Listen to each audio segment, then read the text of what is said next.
So Heather, Yes. you and I have had many discussions about divorce, and we're survivors of divorce, don't you think? Can we say that we're survivors of divorce?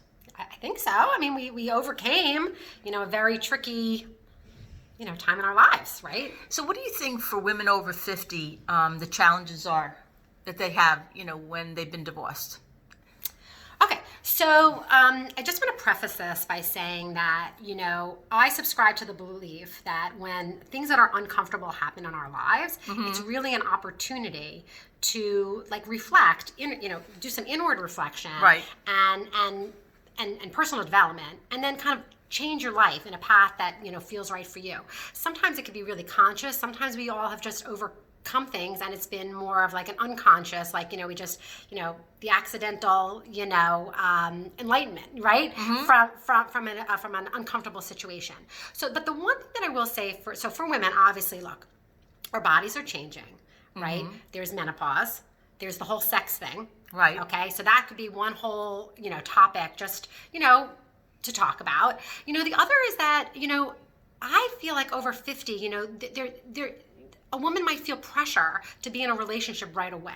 That was the one thing that I found. I realized that it's really Why do you say that? Well, it's funny because I remember my parents even saying it's a couple's world. It's hard.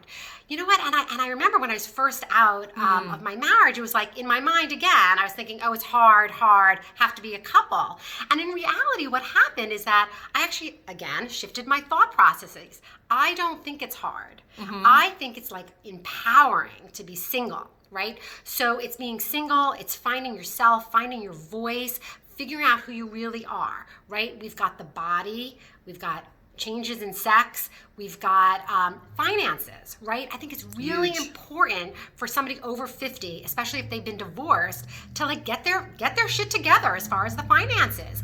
This is a time to be empowered. This is a time to really be able to understand, what you need financially and what to do about it. That all it sounds great. Yeah. But how do you get there? I mean, first you're dealing with the struggle of the fact that you are not a couple anymore. Yeah. And your finances are totally split. It's not like you have, your finances are grouped together.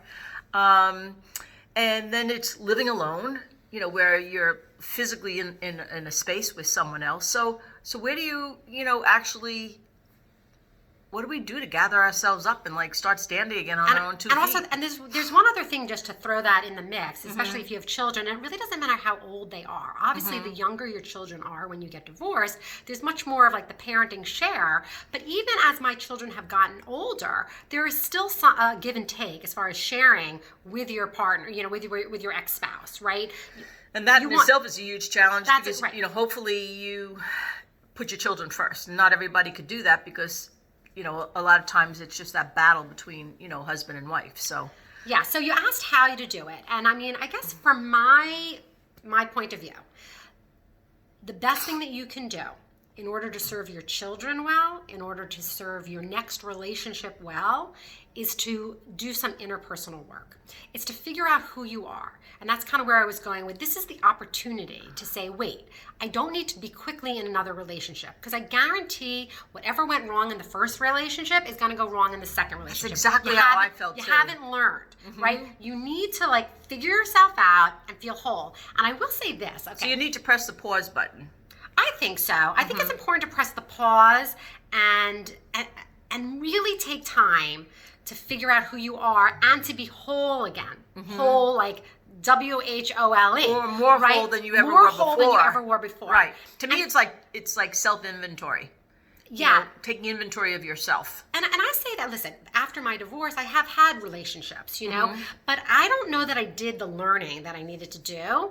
And in the last 2 years, I've done an incredible amount of learning. And I even just said to my sister the other day, I am so happy right now with myself. I'm not afraid to be alone. I'm good.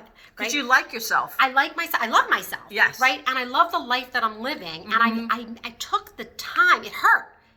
Right. It's painful. I went through a lot of growing pains. Right. And there were a lot of tears, a lot of, just why me? But a lot of uncertainty a lot of uncertainty. Where are we? Where are we going? And a lot of financial struggle.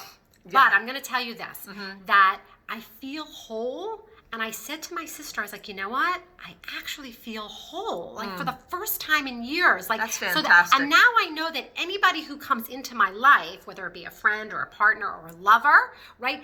They are going to be enhancing my life. I'm not going into a relationship out of need.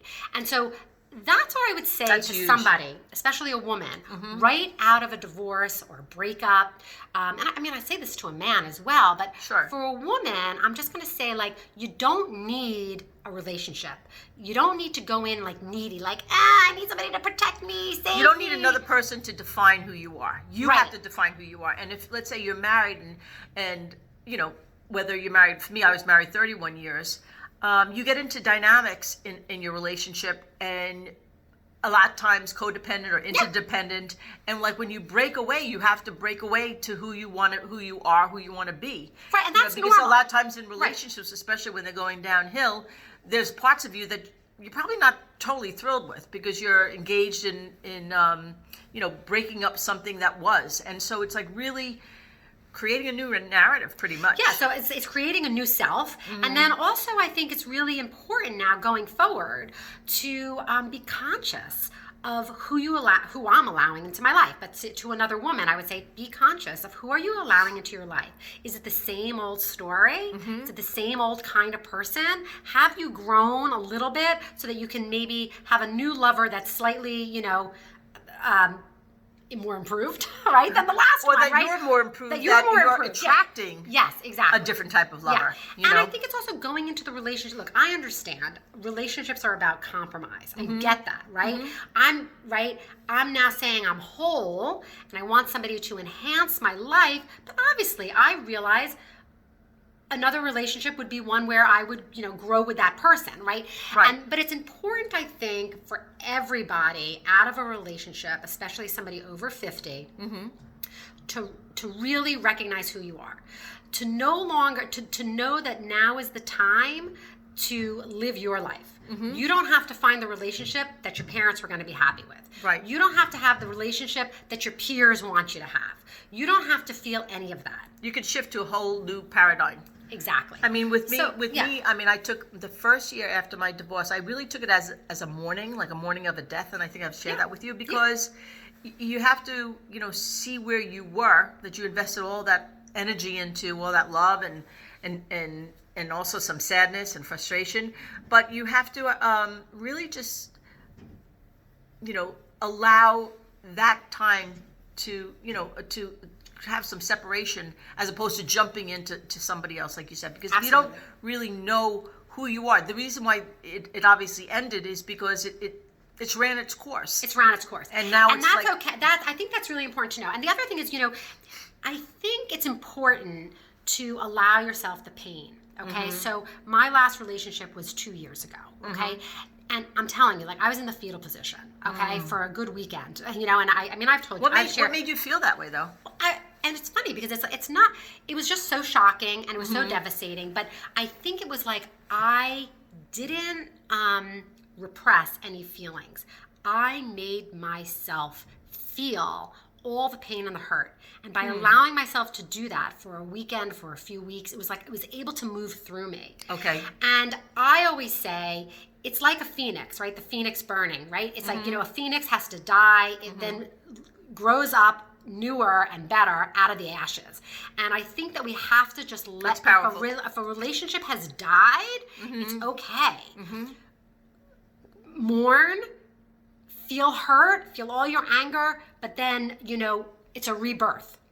One needs to rise up stronger and more powerful. Well, I think sometimes we put our value in what someone else thinks of us. And then when there's rejection, we get confused as why is there rejection when sometimes it really doesn't have anything to do with us. Yeah, exactly. And it's just their own needs, Right, but that's working through the hurt, Susan, right? So it's like working through our own rejection and our own story. I mean, it's something that we're telling ourselves. It's probably some story that we made up like when we were a kid. It's really, you gotta feel the pain. and then move past it. I'm not saying to be in pain for years. I'm saying to be in pain and feel it and know that it happened and that it's okay. Like, I believe that all life relationships happen for our own learning and our own growth. So one thing that I will say is that sometimes we as women struggle because, especially in our age group, we were taught, I say it's like the Disney or the Hollywood paradigm. You're taught where, damsel in distress, man in white shining armor comes and rescues you, and then you live happily ever after for the rest of your life. Let me just tell you something, that fucking doesn't work. It doesn't work for women. It doesn't work. And it doesn't work for men. It doesn't work for anybody. men because it's like put such pressure on them that they're supposed to be these saviors. Yes. And what? Well, what I was going to say, and once I realized, it took me a few years after my divorce, because then there was still part of me that was like, oh, but when's the next guy going to save me, right? Yeah. It took me a few years, right. but what I realized is it was like, wait, you know what? So maybe I wasn't meant to be married for 65 years, right? Maybe I was meant to love numerous people. Maybe I have numerous different kinds of loves. Maybe that's really what is more healthy. I think And so. I think so. And I'm not telling everybody to get a divorce. Go have a few men in your life, but I'm not saying that you need to get a divorce, but I'm saying that if your relationship is over, whether you're dating somebody or whatever, I'm telling you, God bless you. Okay, you go, girl. You go, because you are now out to find something better, and you will. That's how I feel. That's awesome. Yeah, that's how I feel. Yeah. Some people can maybe find one partner and grow with them. Others of us have to grow with various different loves, and that's okay. That's super. Thanks so much for sharing that. There you go. All right. And that's just on partners and growth, and it's just about relationships, right? Right, yeah. But then there's a relationship with yourself and how you journey through the finances. Absolutely. Let's talk about that another time. Let's go have something to eat. Let's go have lunch. Let's go have lunch. Okay, bye. All right. Bye, babe.